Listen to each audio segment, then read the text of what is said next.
I'm Jasmine Moradi, and you're listening to the Queens of Tech podcast, a podcast series about workplace role models, where I get the opportunity to ask 60 plus questions to female influencers about their journey into STEM, science, technology, engineering, and mathematics. My vision with this podcast is to raise the workplace ecosystem for women in tech. My mission is to bridge the gap between schools and workplaces by highlighting female role models in STEM to encourage more young girls and women to unleash their full potential in these fields to reach top leadership roles.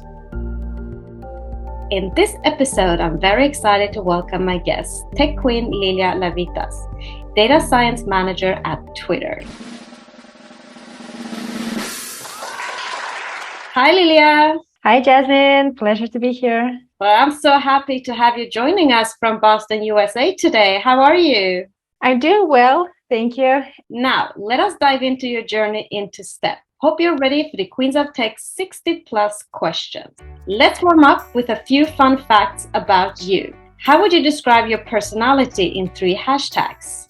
I think it should be family first, do extra, and be nice to people. How would you describe your life in 3 sentences? I was born and raised in Russia. Then I moved to the US where I met my husband and together we had our 2 beautiful kids. What kind of music stimulates and motivates you the most? I actually don't listen to music that much. What's your personal motto? Do extra. What is your favorite book? I don't have one favorite book, but I really like classical Russian literature. Tolstoy, Chekhov, Dostoevsky, Pushkin. What is your favorite podcast? I love listening to Ph.D. It's a tech podcast about news and technology around the world. Mac or PC? Mac. Say something interesting about you that most people don't know. I think I'm a pretty open person. People tend to know most of interesting things about myself. What is your hidden talent? I'm pretty good at making manicure. If you were going to write a book about your life, what would the title be? A Jewish mom. Great start. Now, let us dig deeper. Our childhood has an effect on our adulthood. Our early experiences shape our belief about ourselves, others, and the world. Now, I want to discover your childhood, Lily. Where did you grow up? I grew up in Moscow, Russia, in Moscow suburbs. What was your dream job as a child? I didn't have a dream job, to be honest. I didn't think much about it.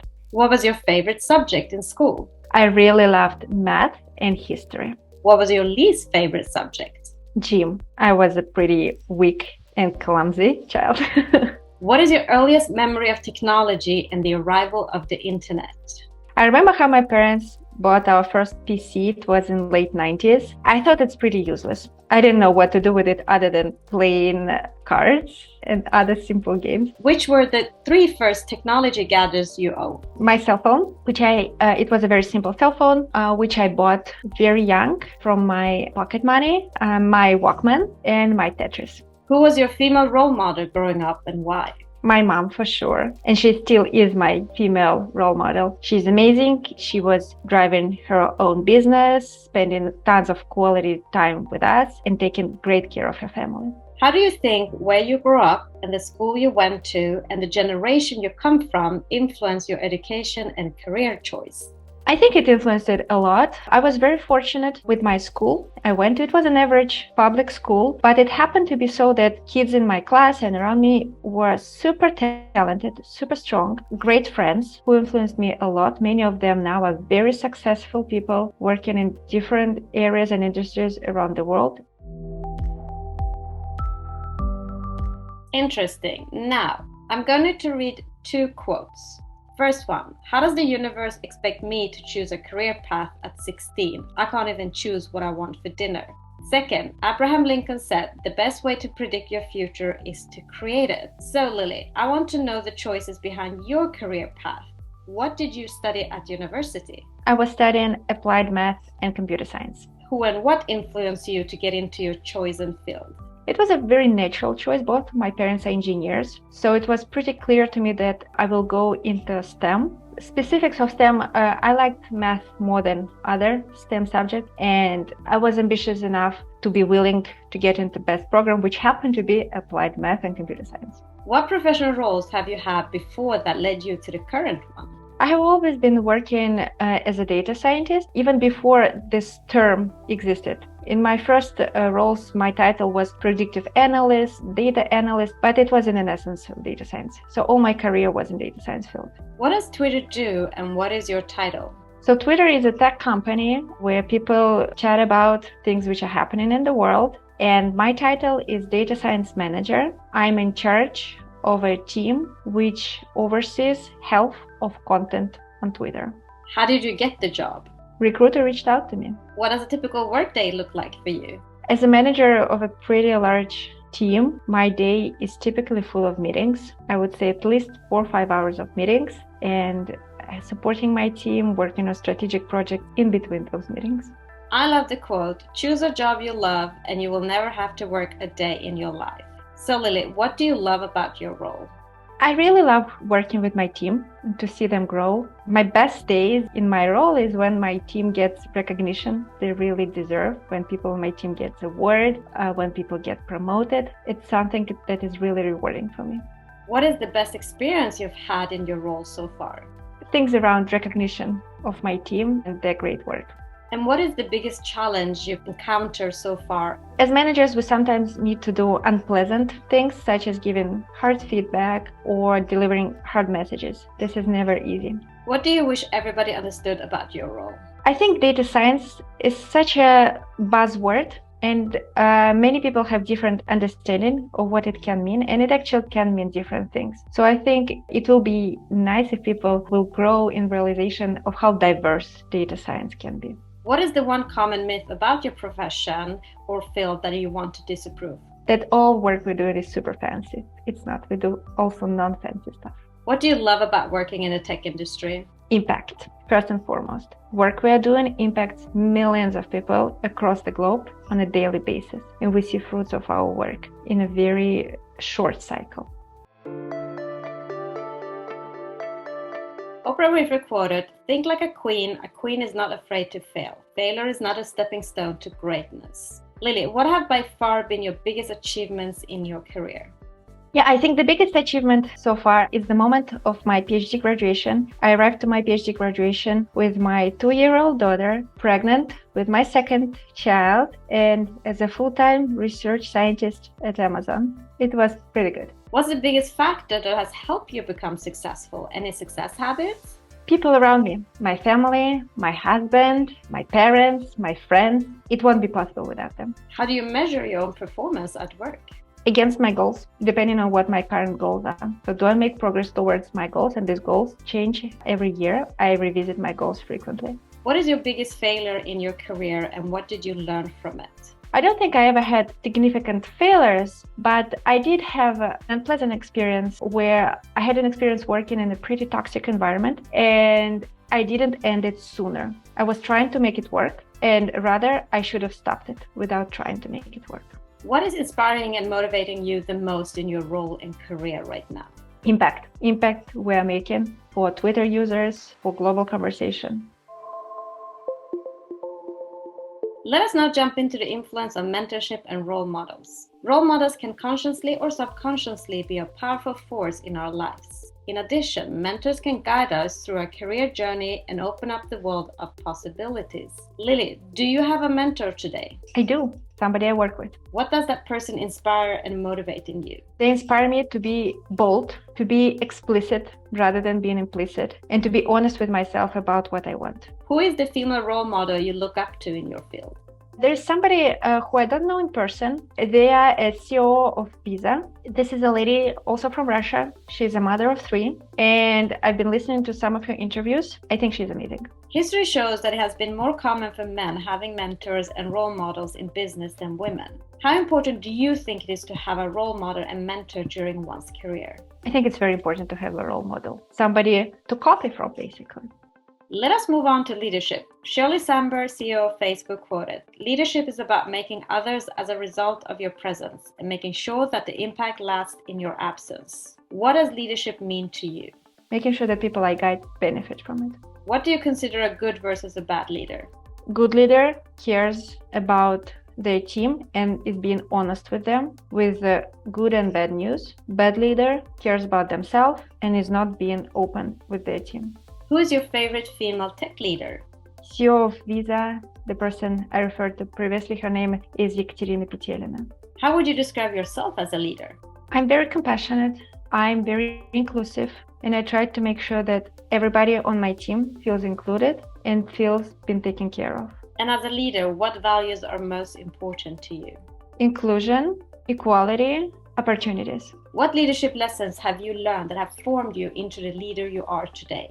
To be kind, to treat people the way I want to be treated myself, and that everybody is different. What are your 3 strengths and 3 weaknesses? I think my strengths are around being a people person. I am very supportive and very adaptive, and I care about the people who work with me. And my weaknesses on the same spectrum. I'm sometimes being too adaptive and sometimes not pushing people hard enough, which prevents them from achieving some of their potential. Let us now jump into the hottest topic in business today, workplace culture, unlocking the power of diversity, equality, and inclusion. So what does diversity, equality, and inclusion mean to you personally? I think diversity, inclusion, and equality means to me supporting people who I lead to bring their full selves to the workplace and to be able to grow the way they are organically. What do you consider being 3 to 5 signs of good company culture if you were to join a company? That people love where they work, that people feel secure where they work, that people feel that they can express their opinions openly, safely, that their opinions will be valued, that they will be heard, and that they will be respected. As a woman, what has been the most significant barrier in your career and how have you overcome these challenges? I don't think I ever had a barrier as a woman.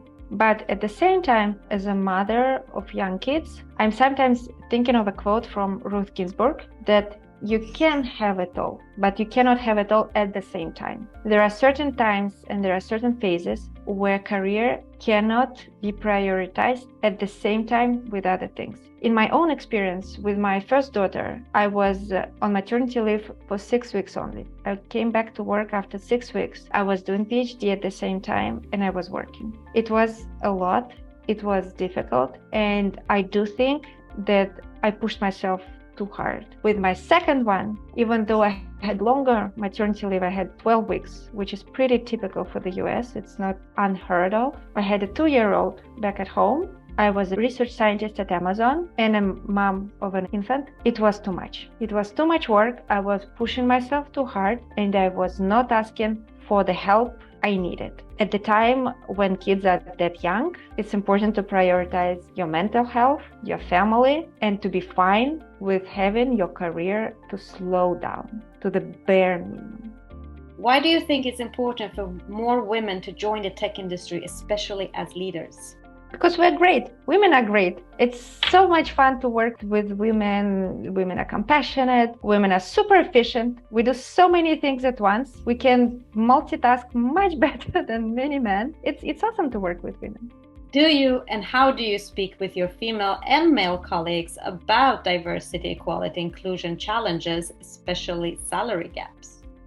With my team, I don't make any difference whether I speak to a woman or I speak to a man. I try to make sure that the message is exactly the same and the way I'm saying things is also the same. About salary gaps, we don't speak much about it, I have to be frank with you, but I also don't hide anything that can be shared.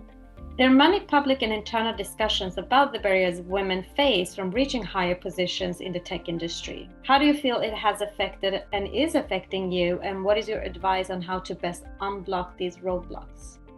I think Twitter is a great place from diversity and inclusion perspective. We have so many strong female leaders. In the area where I work, I have more female leaders than male leaders actually. So I think Twitter is doing a great job in that space. As the tech industry finds it hard to attract and retain women, what is your best advice on strategies for how companies can work to build a stronger corporate culture that engages gender diversity?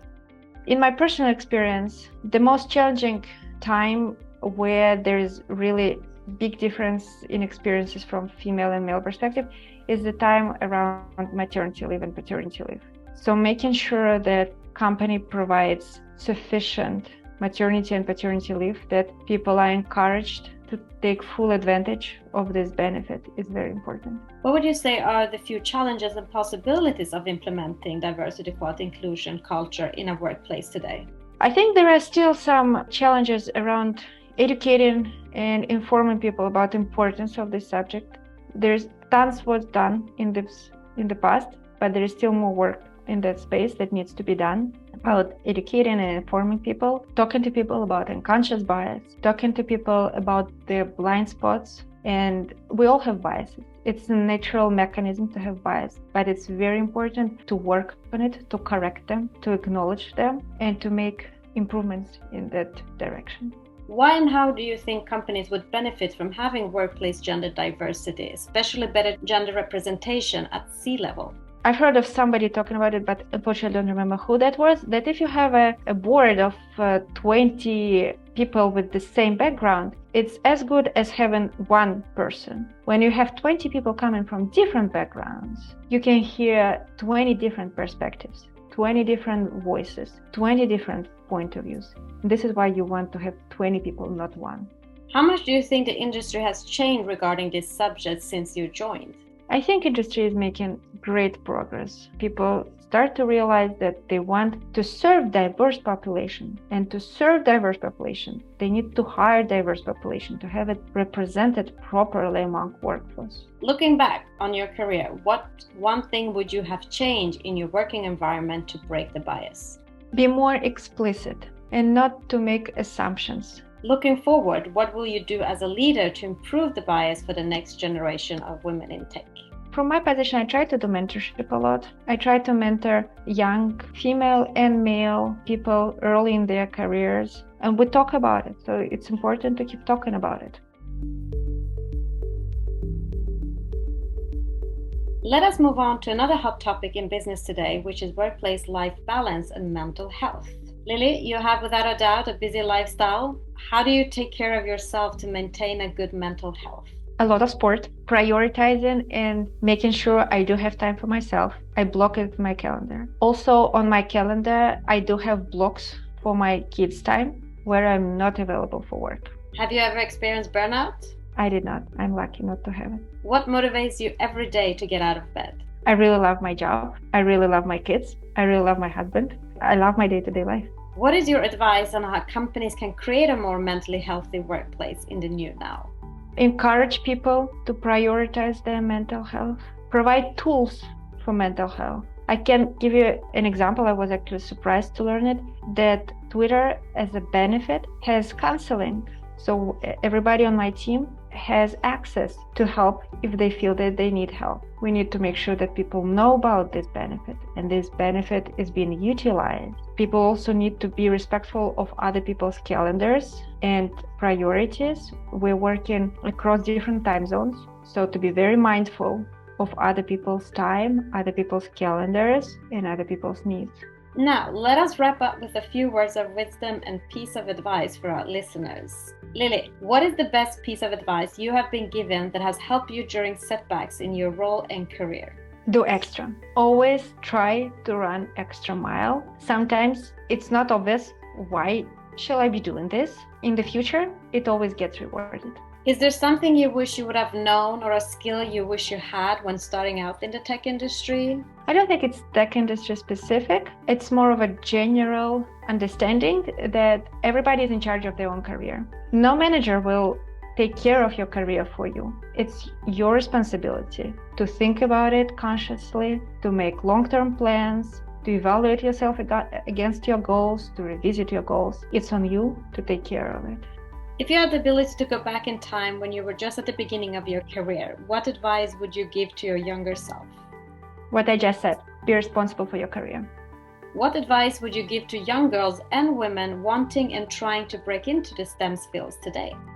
Don't think about it as break into this field. There are so many female leaders, and not only leaders in this field already. Don't build this barrier. It's artificial. Last but not least, what is next for you in your role and career in tech? What are your career aspirations? There's so much to learn. Being a manager is such a different skill set from being an individual contributor. I have tons to learn, and I'm looking forward to keep improving it. Liliya, thank you so much for being a guest on the Queens of Tech podcast. Sharing your journey will without a doubt inspire change and reshape company culture for the new generation of women in tech. Thank you, it was a pleasure. Thank you for listening. If you have worked in the tech industry minimum 3 years and would like to share your journey, please nominate yourself or somebody you know to i@jasminemoradi.com. For more podcast episodes and to learn more about the Queens of Tech initiative and to support us, visit queensof.tech.